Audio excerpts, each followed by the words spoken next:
The decision of the court in Nyanza to proceed with the trial against Paul Rusesabagina and 20 other co-accused stems from the fact that it does have the jurisdiction to try terrorism-related charges that in most cases are cross-border in nature, and it does have the power to trial any individual in this capacity, whether they be Rwandan or not.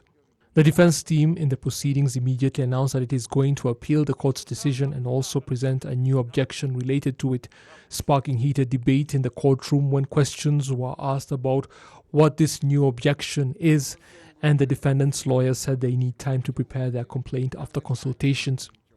Prosecutors then asked that 3 requests made prior by the defense team be used as evidence, seeing that Paul Rusesabagina's own lawyers have confirmed that they should not be considered as more objections. The 3 submissions made digitally are that Paul Rusesabagina's identification details be corrected, his rights be considered, including the freedom for him to select his own defense team, and another to do with how he ended up in Rwanda. The defense team has been given until Tuesday next week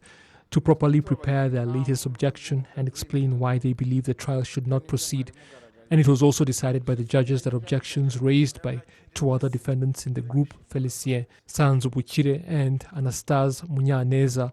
both former generals in the group that calls itself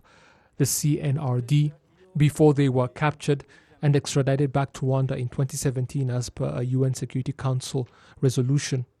The 2 say they should be granted bail on grounds that they cooperated fully in the investigation that took place after their arrest, an investigation that has since ended, plus one of the duo is sick. Prosecutors countered the request by pointing out that the seriousness of the charges against the man alone is reason enough not to grant bail,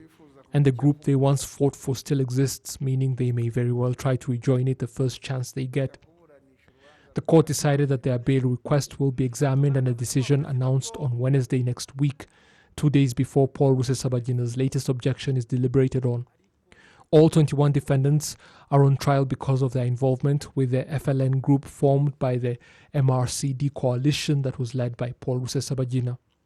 The leaders in the group are accused of terrorism-related charges that include forming an illegal armed group, forming a terrorist group, and supporting terrorist activities, while the former fighters are facing charges to do with joining an illegally armed group, a terrorist group, and others are accused of other terrorism-related activities that include theft and murder.